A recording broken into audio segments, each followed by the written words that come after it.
Man, y'all don't know what that means, just to go hug her. You ain't got to say nothing to her. Hug her, grab her hand, squeeze it, walk by. Let her know you out here. The vigil was hard on everyone who attended, but emotions were especially heightened for parents in the crowd. You know, I'm a mother, and I had a chance to talk to the young man's mother, and she said, that's my only son. So when I tell you my heart is broken, my heart is broken. You know, but then I have these mixed emotions because there's another part of me that's rejoicing to see the community come together and embrace these families that have suffered such a tragic loss. The family needs to know that, you know, I'm here and I'm always here. And they can always call on me. But it's more so to just show the love, to show the support, to let them know that we're real serious about making sure that justice is handled. She was only 2 years old, barely learning to talk, barely learning to dream. On a cold October morning in Monroe, Louisiana, police walked into a nightmare. 3 people shot execution style, and one of them was a baby. Who could look into a child's eyes and pull the trigger? What kind of darkness does that? This isn't just another crime. It's evil in its rawest form. A family destroyed, a community frozen in disbelief, a city still asking one question: why? In the early hours of October 28, 2025, a call shattered the silence on the 2000 block of Grammont Street in Monroe, Louisiana. When officers arrived, what they found inside was beyond comprehension. 3 people dead, execution style. 2 men and a tiny 2-year-old girl whose life had barely begun. The victims were identified as 27-year-old Jamal Bosley, 25-year-old Jaborris Simpson, and a 2-year-old child believed to be connected to Jaborris. All 3 were shot in the head, no mercy, no warning, no chance to run. It wasn't random. It wasn't accidental. This was deliberate, personal, and pure evil. In a city used to crime, this one felt different. It felt like the air itself had gone still, like Monroe had just looked into the face of something darker than anyone wanted to believe. She was tiny, full of light, barely learning to speak, but already the heartbeat of her parents' world. Everyone said Little Jersey could brighten a room just by giggling. You're watching viral crime stories, where real life gets darker than fiction. Thanks for your support, and don't forget to like, drop a comment, and subscribe before the next story breaks. Her father, Jaborris Simpson, was known for his easy smile, his love for family, and the way he talked about giving his daughter a better future. He worked small jobs around Monroe, doing whatever it took to keep things steady. Her mother, still young herself, adored that little girl more than anything. She often shared photos of her online. Tiny bows, playful grins, messy curls, and eyes that saw nothing but love. Then there was Jamal Bosley, Jaborris's close friend, a loyal man who always showed up when you needed him. That night on Grammont Street wasn't supposed to be anything more than 3 people enjoying a calm evening, the kind of night where life feels safe. But behind those walls, something dark was already moving closer. And no one in that house could have imagined the horror waiting just beyond the door. At about 2:56 a.m., the silence of Grammont Street was shattered by a burst of gunfire that echoed through the night. When officers arrived, the front door was ajar, and what they saw inside froze them in their tracks. 2 men lay motionless in the living room, both shot execution style. Their lives ended where they stood. In a small room just a few steps away, a sight no one could prepare for. The tiny body of a 2-year-old girl, wrapped in a blanket, gone before she ever had a chance to live. Neighbors later said they heard screams, a crash, and then nothing but a terrifying stillness. There were no signs of forced entry, no broken locks, no struggle. Whoever came into that house was either known or trusted. Detectives immediately sealed off the area, their faces pale as word spread through the city. By dawn, Monroe was in shock. A baby murdered. It was the kind of evil that stopped people mid-sentence, that made even hardened officers drop their heads in disbelief. Detectives worked tirelessly through the night, combing every inch of the small Monroe home for answers. Shell casings were marked, phones seized, and surveillance footage pulled from nearby houses and corner stores. It didn't take long for investigators to realize this wasn't random. It was targeted, personal, deliberate. Police Chief Victor Zordon confirmed early that drugs and retribution were possible motives, and that everyone involved likely knew each other. Monroe's mayor, Friday Ellis, stood before cameras, his voice trembling as he called the murder of a child a moral wake-up call, offering a $5,000 reward for any lead that could bring the killers to justice. "There's evil in this world," he said, pausing before adding, "but this is a different kind. Baby killers are our highest priority." The community, shaken and angry, wanted revenge, but police urged restraint, warning residents not to take justice into their own hands. The tension was heavy in the air. Fear, grief, and rage all mixed together as a city waited, praying that someone would speak up, because a monster who could kill a child was still out there. Within days, the investigation broke wide open when detectives tracked down 24-year-old Travis Payton, arresting him and charging him with 3 counts of first-degree murder, home invasion, and criminal conspiracy. His record was long, littered with prior arrests for drugs and assault, but nothing hinted at the cold-blooded horror of this act. Hours later, a second suspect, Cameron James Criner, was also taken into custody, a man whose criminal history police described as extensive and deeply troubling. For the families, the arrests brought a flicker of relief, a promise that justice might come, but no words, no court case, no sentence could ever replace what they had lost. The empty rooms, the silent toys, the quiet absence of a child's laughter, those remained, haunting every corner of their lives. During arraignment, both Travis Payton and Cameron Criner stood silently as the charges were read, faces unreadable, showing no hint of remorse while the weight of their crimes hung heavy in the courtroom. Prosecutors made it clear they would pursue the harshest penalties, including life imprisonment without parole, describing the murders as deliberate, calculated, and merciless.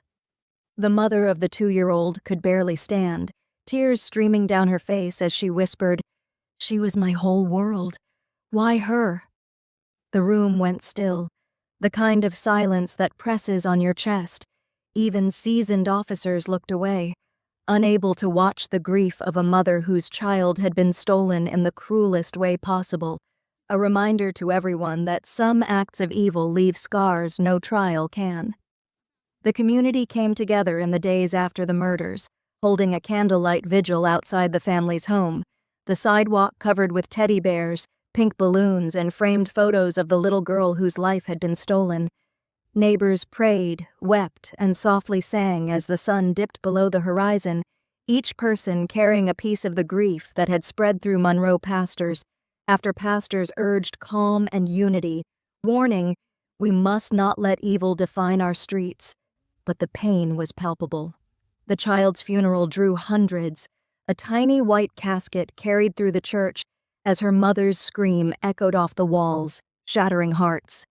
For weeks, Monroe could speak of little else, the horror dominating conversations, news anchors reporting in hushed, reverent tones, as if even mentioning her name too loudly might disturb the innocence that had been so violently. All right, we'll get started. First, thank you for being here. I appreciate each and every one of you for being here today. We have an update from the tragic killing that occurred yesterday morning. I know our guys have worked extremely hard to make an arrest on this, so we have some updates we'd like to share with you. Mayor Ellis? Thank you, Detective, for that. And thank you all for showing up.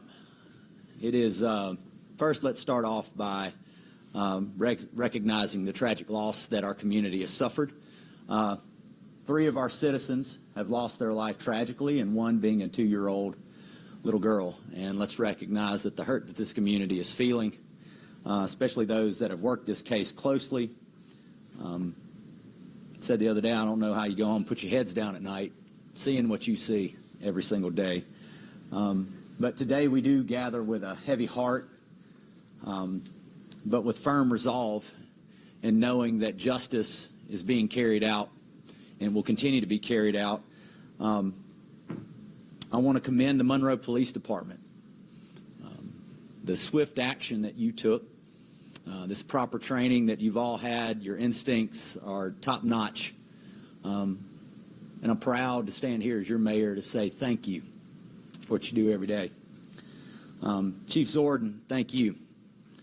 Thank you for being the leader that men and women want to follow, and you carrying your jobs out professionally. By doing that, you have swiftly, within hours, apprehended the killer of a 2-year-old little girl. The job you do, can't put a price tag on that for what you do for our community. I want to say thank you. This arrest was made within hours of us understanding the situation. That is needs to be commended for the work that you do. Our community cried out for your help, and you stepped up and you've done your job, but the job's not done yet. Another person that I would like to thank, and it's a lot of people, is the community.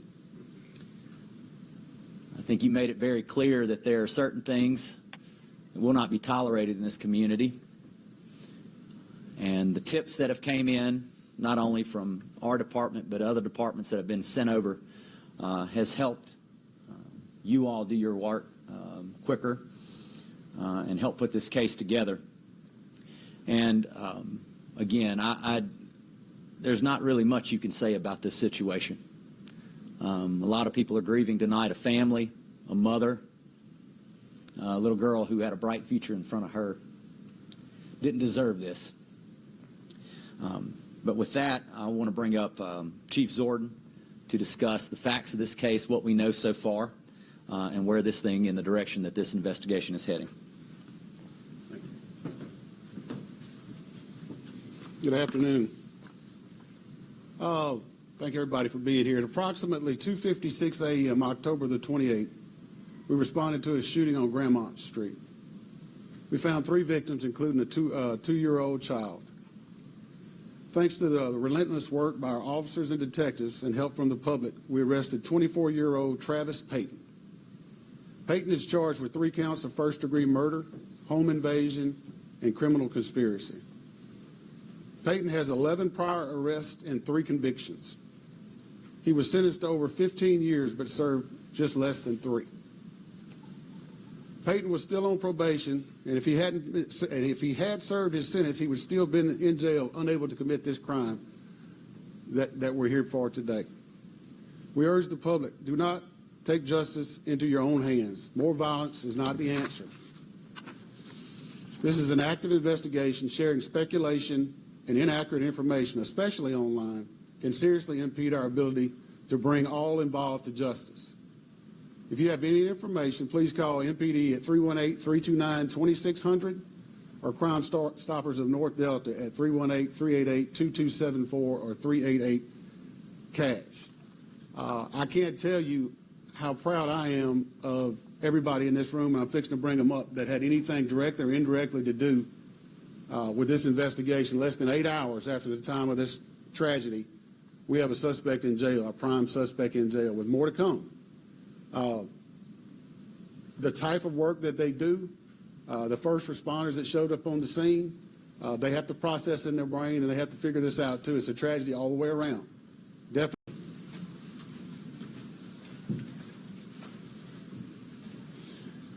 And you've got detectives, heat, patrol, crime scene, everything in between is what it takes to be able to do what they did.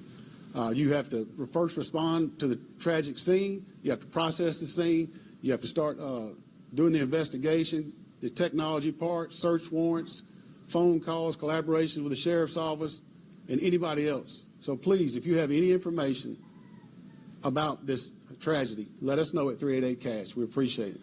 Can I get everybody here just to clap for them for a second? Thank you. Thank you.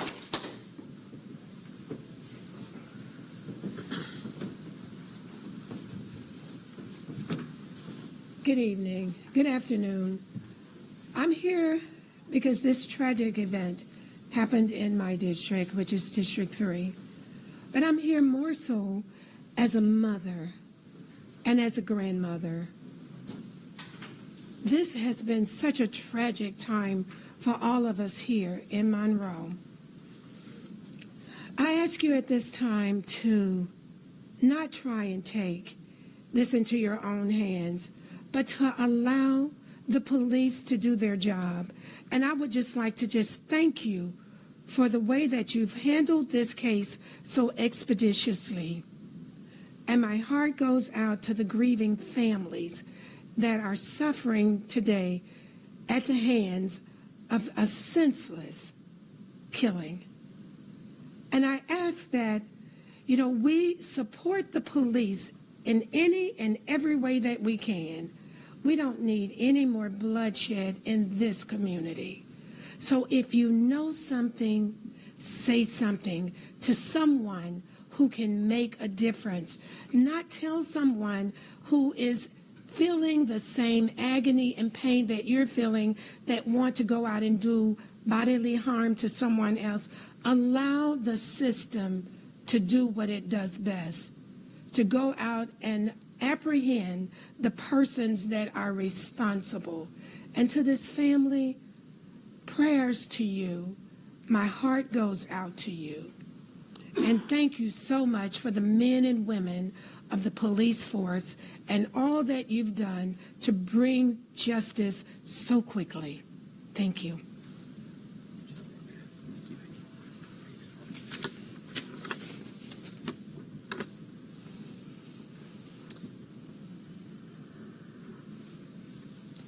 So again, I just want to say thank you to everyone who showed up today for this, and thank you to Monroe PD.